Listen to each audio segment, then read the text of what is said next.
Praise the Lord. ஆண்டவராக இயேசு கிறிஸ்து நாமத்திலே உங்களை வாழ்த்துகிறேன். தேவனுடைய பிரசன்னமும் கிருபையும் உங்களோடு இருப்பதாக. அருமையானவர்களே, யோவான் சுவிசேஷம் 1ஆம் அதிகாரம் 50ஆம் வசனத்திலே நத்தானியேல் என்கிற ஒரு போதகனை பிலிப்பு என்கிற ஒரு சீசன் அழைக்கிறார். இப்போ நத்தானியேலும் பிலிப்பும் இயேசுவை சந்திக்கிறார்கள். இயேசுவை சந்தித்த போது இயேசு நத்தானியேலை பார்த்து, இதிலும் பெரிதானவளை காண்பாய். இன்றைக்கு ஆண்டவர்களோடு பேசுவார். இந்த மாதத்திலே, இந்த நாட்களிலே கர்த்தர் சொல்லுகிற தீர்க்க தரிசனமான வார்த்தை, இதிலும் பெரிதானவளை காண்பாய். இப்போ நத்தானியேல் இயேசு கிட்டே போன போது இயேசு அவனை பார்த்து சொல்கிற, கபடற்ற உத்தம இஸ்ரவேலிலே 47ஆம் வசனத்தில் அவன் மிரண்டு போகிறான். இரண்டாவது, பிலிப்பு உன்னை அழைக்கிற போது நீ அத்தி மரத்தின் கீழே இருந்தாய் என்று அவனுக்கு ஒரு போதகனாக இருந்தாலும் ஒரு தெய்வீக தொடர்பு இல்லாதவனாக இருந்தான். தேவனுடைய வெளிப்பாடு இல்லாதவனாக இருந்தான். தேவனுடைய குரல் கேட்காதவனாக இருந்தான். நிறைய பேர் கூட நல்ல ஒரு கிறிஸ்தவர்களாக இருப்பார்கள், பக்திமான்களாக இருப்பார்கள். ஆண்டவருக்கும் அவர்களுக்கும் இருக்கிற அந்த கம்யூனிகேஷன், ஆண்டவருடைய சத்தத்தை கேட்காத நிலை. இன்றைக்கு தேவன் உங்களோடு பேசுவாராக. அவர் உங்களுக்கு ஆவிக்குரிய கண்களை திறந்து அவர் என்ன பேசுகிறார் என்பதை அறியக்கூடிய அறிவை தருவார். எப்படி தேவ சத்தத்தை கேட்பது என்ற ஒரு உணர்வை இந்த நாட்களை உங்களுக்கு தருவாராக. ஆண்டவர் அந்த நத்தானியேலை பார்த்து, கபடற்றவனே, உன்னை அத்தி மரத்தின் கீழே கண்டேன், அது மாத்திரல்ல, இதிலும் பெரிதானவனை காண்பாய். உன் வாழ்வில் இதுவரைக்கும் கண்டிராத ஒரு எழுப்புதல், ஒரு விடுதலை நீ காண்பாய். என் சத்தத்தை கேட்டுக்கொண்டிருக்கிறவர்களே, இந்த புதிய மாதம் உங்கள் வாழ்வில் ஒரு புதிய ஆசீர்வாதத்தின் மாதமாக இருக்க போகிறது. இதுவரைக்கும் கண்டிராது கேட்டிராது நல்ல செய்திகள் உன் காதில் வந்து கேட்க போகுது. உன் கண்கள் அதிசயப்பட்டு பூரிக்கக்கூடிய அளவுக்கு ஆண்டவர் அற்புதங்களை செய்வார். எப்போ தெரியுமா? இந்த நத்தானியேல் ஒருத்தர் அழைச்ச போதே வந்துட்டான்.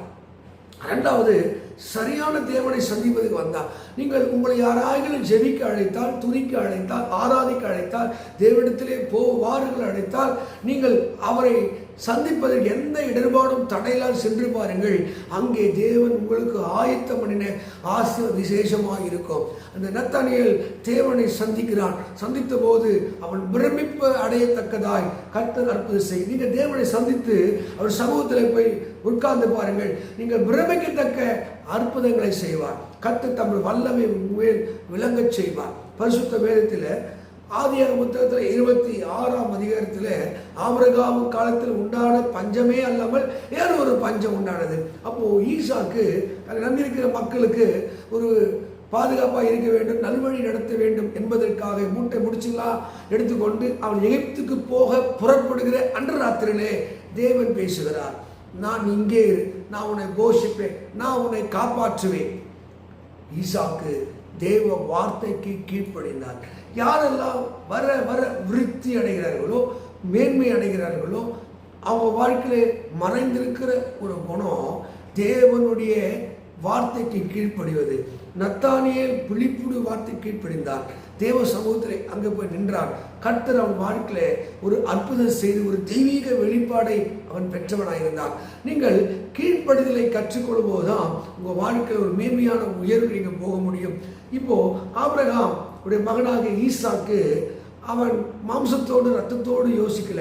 கர்த்தர் அவனுக்கு ஒரு எச்சரிப்பையும் ஒரு ஆலோசனை சொல்கிறார். உன் தகப்பனாகிய ஆபிரகாம் என் சொல்லுக்கு கீழ்ப்படிந்து என் விதிகளையும் என் நியமங்களையும் என் கட்டளைகளை கை கொண்டான், அதனாலே நான் அவனை ஆசீர்வதித்தேன். அவனதாங்க அந்த வார்த்தைக்கு கீழ்ப்படியும் போது அதே ஆதியாகும் 26ஆம் அதிகாரத்தில் 13ஆம் அவன் ஐஸ்வரனாகி அவன் வர வர அவன் என்ன பண்ணானா? பெரியவனானான். நீங்கள் வர வர பெரியவனாக மாற வேண்டும், வளர்ந்து பெருக வேண்டும், பெரியவைகளை உங்கள் வாழ்க்கையை பார்க்க வேண்டும் என்றால் தேவ மக்களை நீங்கள் சிந்தியுங்கள். நீங்கள் எந்த அளவுக்கு தேவ வார்த்தைக்கு நீங்கள் கீழ்ப்படுகிறீர்கள், எந்த அளவுக்கு தேவனுடைய ஆசீர்வாதத்தை உள்வாங்குகிறீர்கள், கர்த்தர் உங்களை இன்னும் ஆவியை நடத்துவார். 1 சாமுவேல் புத்தகம் 26:25 சவுல் என்ற ஒரு மனிதன் தாவீதை துரத்தி கொண்டு இருக்கிறான். சவுலும் தாவீதும் சந்திக்கிற சூழ்நிலை வருகிறது. சவுலை கொலை செய்யக்கூடிய அந்த வாய்ப்பு தாவீதுக்கு கிடைத்தாலும் அவன் அதை செய்யல.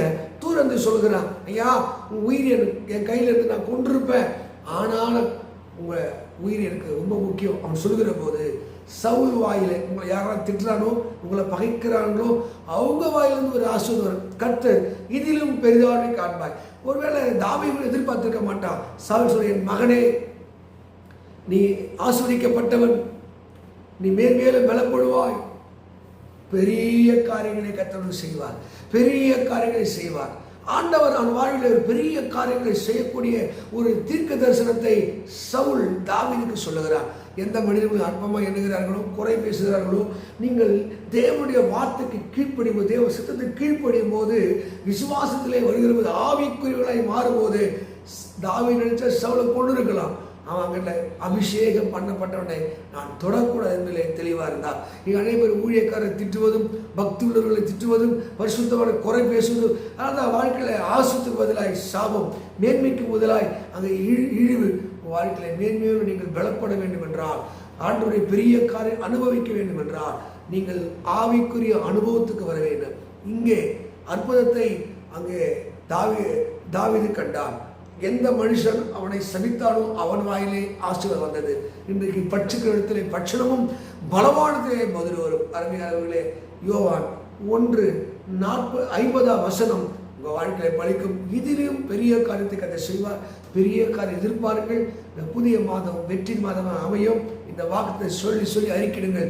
என் வாழ்விலே கர்த்தர் பெரிய காரியங்களை செய்வார். நான் பெரிய காரியங்களை காண்பேன், பெரிய அனுபவிப்பேன், நான் மேன்மேல பலப்படுவேன். கர்த்தர் எனக்கு பெரிய காரியங்களை செய்வார். சொல்லிக்கொண்டே இருங்கள். கர்த்தர் உங்களை அற்புத சாட்சிகளாய் மாற்றி ஆசீர்வதிப்பாராக. ஆமென். God bless you. God bless you.